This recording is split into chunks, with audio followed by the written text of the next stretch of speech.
Distinguished party leaders, Party Advisory Council held its General Assembly meeting to review the 2023 general elections and resolved as follows.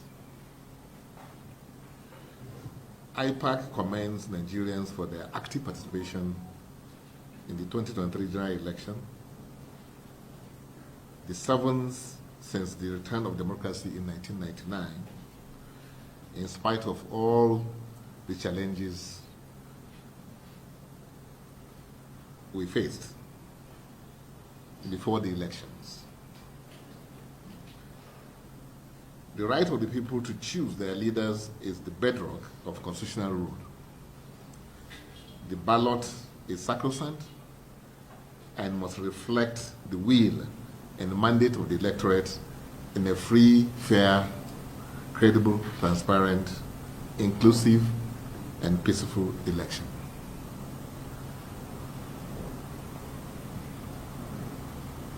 IPAC will resist any attempt to subvert the people's mandate freely given to any political party and its candidate, and urges stakeholders in the electoral process to respect the wish of the people as sovereignty resides in the people. It is the only way we will collectively deepen the nation's hard-earned democracy.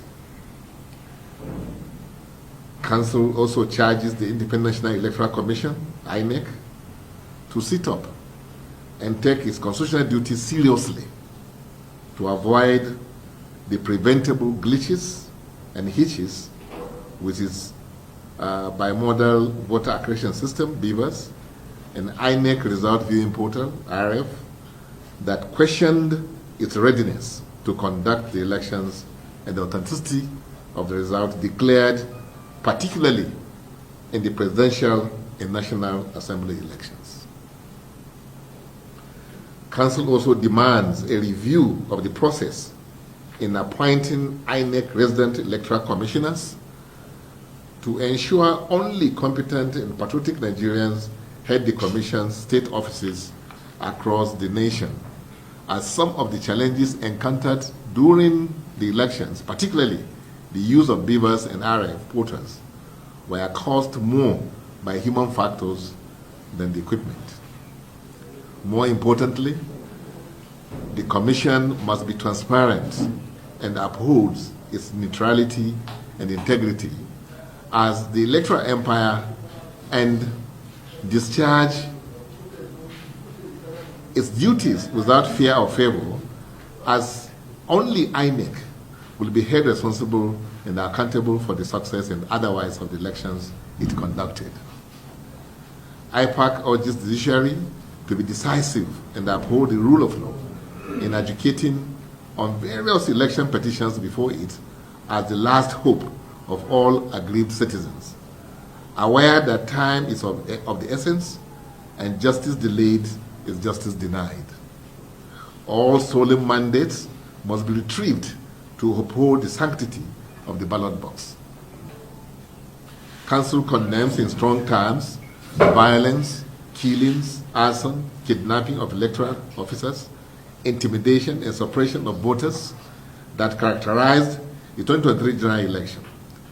They are outrageous, despicable, and unacceptable in the quest for sustainable democracy in Nigeria and must be stopped forthwith. Vote buying, snatching of ballot papers, and boxes remain the bane of the nation's electoral process. Accordingly, Council demands that the immediate prosecution of electoral offenders and their sponsors to serve as a deterrent to those who desire to subvert the will of the people. It is the only way to sanitize the country's electoral process and procedures, so as to ensure that the people's votes count. It will also spur citizens' participation in future elections, unlike the unprecedented voter apathy witnessed in the 2023 general elections, especially the governorship and the state House of Assembly elections. IPAC urges INEC to start preparations for the off-season gubernatorial elections put its act together and ensure future elections in the country meet minimum international standards. The integrity of the Commission is at stake each time it conducts flawed elections. The expectations of Nigerians are high and must be met in our collective resolve to build a strong, virile, united, progressive, and just democratic nation. Council commend the nation's youth who took advantage of Not Too Young to Run Act, contested and won national and state legislative seats, particularly those in their 20s. It is the beauty of democracy. Council will continue to deepen our democracy, ensuring an environment conducive for successful elections and sustainable democracy in Nigeria. Thank you for listening. Thank you very much. So, from AIT on what do we mean by stolen mandate. And you want in specific terms which of the elections are we referring to? We are talking about the 2023 elections. And you cannot but agree that there were a lot of infractions, in the conduct of these elections. And as the one of the key stakeholders in the building of democracy in this country, that is IPAC, meaning the political parties, we cannot pretend that what happened, happened. And what it translates to, is that votes in some cases did not count. And therefore, if votes do not count, what does it mean? It means stolen mandate. And thank God, the process itself has a cure for some of these things, these infractions. That one, INEC has opportunity, to review the results, and if announced, you can seek redress. So the essence of seeking redress is to recover what has been taken away illegally. So that's what we mean by stolen, a mandate. We cannot tell you specifically which election we are talking about, but those who were involved are already before the courts. And the only reason why they're there is to recover what they believe was stolen from them because of things that happened in the elections, both presidential and governorship and House of Assembly, and of course National Assembly elections. Because in all cases, there are parties that are already before the courts to do exactly what we are saying. So we are now saying that the judiciary should step up to the plate and ensure that those stolen mandates, where found to be stolen, are returned to the legitimate owners.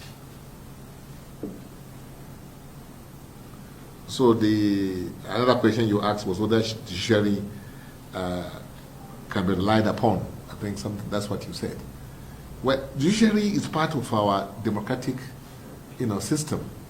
It's constitutionally, provided for you to have an institution. As you know, we have three arms of government. You have judiciary, executive, and also legislative.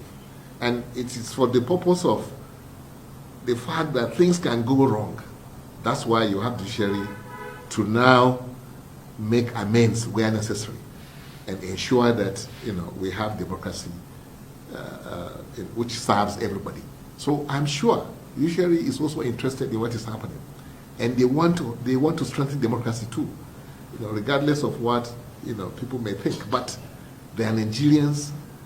They are people that, aside from the fact that they want to leave legacy, a good legacy behind, they have their children and also generations yet unborn that they would like to be kind to them. So I believe judiciary will really rise to the occasion this time around, because not only Nigerians are interested in what has happened.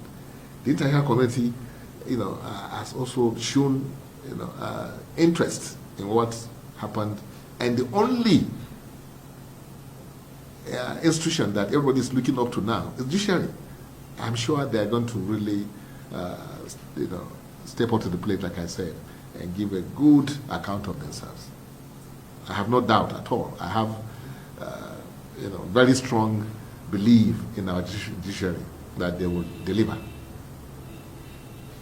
Vanguard asked whether the observers, what people say about the election, vote buying and violence characterize this election, and therefore, what do we think?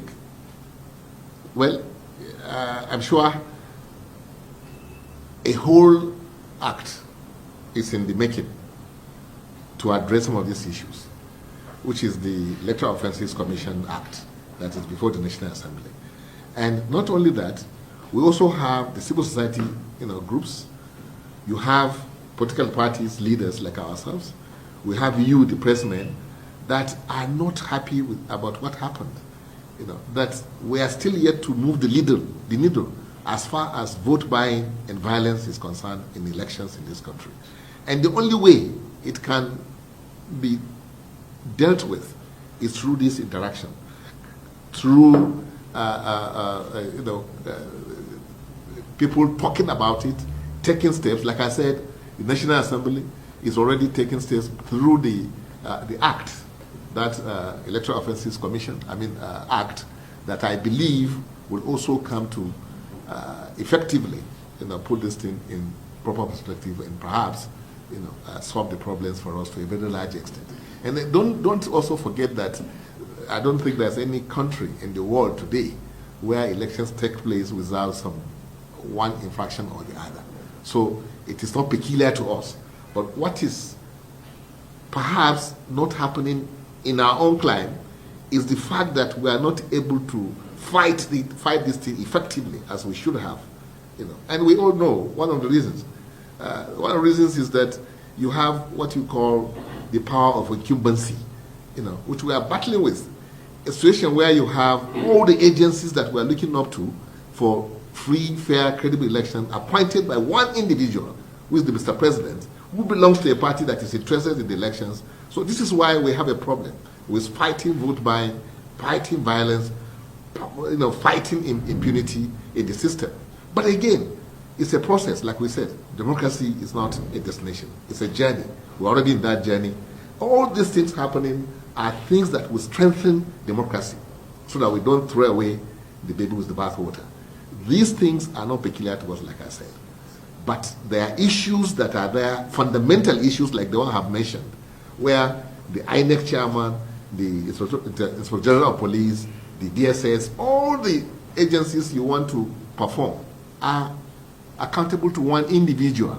So this is the problem. We must address it. Otherwise, no matter what we do, we will still be where we are today. It's a vicious cycle. But we know the problem, and we are capable of solving that problem. The man for Guardian, asked a question about the protests as regards the chairman of INEC being responsible, resignation. Well, the fact of the matter is that, like somebody says, when elections are taking place, even if you are running for the office of the governorship or president or whatever, you are running for the office of the man that will have to accept all the blames. If you are the head of an institution, whatever happens, of course, you are the one that will be blamed for it. So those who are asking for the head of the chairman of INEC, yes, out of frustration, who else are they going to ask to resign? Is the chairman of the commission. But the question you ask yourself is this single individual, as a human being, can he really control all the gamut of, the organization that is put under that human being to control? That's why some of us have been asking for the, balkanization of that agency, so that some of the responsibility will be given to other agencies for effectiveness. That's why we are saying so. And like I mentioned in my speech, appointment of REC, that is resident electoral commissions, should not be done by Mr. President and then by politicians who have interest to now and then send them to the chairman that doesn't even know this man. He has no control. This man, for what it takes, may even be saying that, well, the person appoints you, appoints me too. So we have the same authority and the same power. So these are the things that we must take a look at and make some corrections, because there are fundamental errors in the makeup of that organization. So that's why people blaming Mahmoud. I mean, as the national chairman, I don't know which INEC chairman was not blamed. But the issue is that what are we doing as a nation ourselves in taking a look at the makeup of that organization and its performance and function? Is it functional the way it is? Can it meet the requirement of the objectives, of the goals, or of the assignment given to that organization? So what we are saying is that you also know, you see, when INEC is conducting these elections, they have what they call ad hoc staff. These ad hoc staff, in most cases, the INEC chairman, even national commissioners, or even recs, and sometimes they don't even know them, because names are compiled by politicians and sent to the rec, or to answer that, okay, these are our people, please, appoint them, as your men. So the whole process is such that no human being, as an INEC chairman today, as that organization is, can be able to perform effectively. So that's why I think I am not in any way speaking for the chairman of INEC, because we are not happy too what happened, but we want to be realistic, as key stakeholders in this project. That's why I'm saying some of the things I'm saying, because we've taken time to analyze these things and see where is it coming from, why is this person failing, what has led, what is responsible for the failures that we are witnessing. And we found out that, to a very large extent, it's not humanly possible for any one individual to run that system. And that's why you must give it to INEC also. That's why they brought about all these technological innovations in order to streamline the processes and make it more effective. But what has happened? Human intervention again, had made it not to fulfill or to meet the objective. So we are not happy, and we are not in any way supporting what has happened, that the results must stand or people must not go to court. We are saying that what has happened must be addressed. Stolen mandate must be returned to people. And people protesting, asking for the head of national chairman of INEC, to an extent, yes, they are right, because who else do you go to? Who do you blame? But the reality is that no human being really can be able to do better if we do not change the scenario of that organization, the makeup of that organization, and the way it's functioning today. So that's the point I want you to understand. The Guardian asked about, the Guardian is one. This day, collection of results and then observation of division. No, there wasn't any division. The IPAC has only one chairman, and I happened to be the chairman of IPAC. Those who stood up, for their own party, the way individually they felt at that time. And that's why we now had to call ourselves to remember, our intervention came after what you said happened. It wasn't INEC, it wasn't IPAC, at that point in time that was, speaking.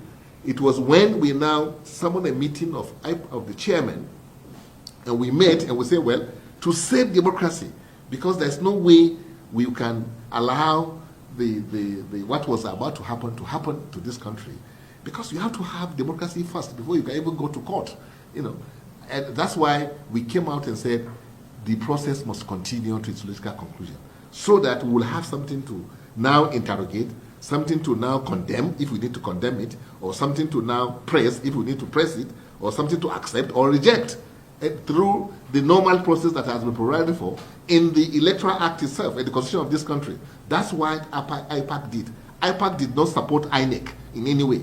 We did not support anything that happened in INEC. What we supported was democracy. We needed to have democracy intact, and the only way we can have it intact is when we conclude, and allow the processes concluded to its logical conclusion, so we can do what we are doing today. If we didn't do that, maybe you may not be here to even ask us about this or that. So that's what we did, and we spoke with one voice, and nobody has come against that stand which we took. So we remain one, as IPAC. Thank you very much. Thank you.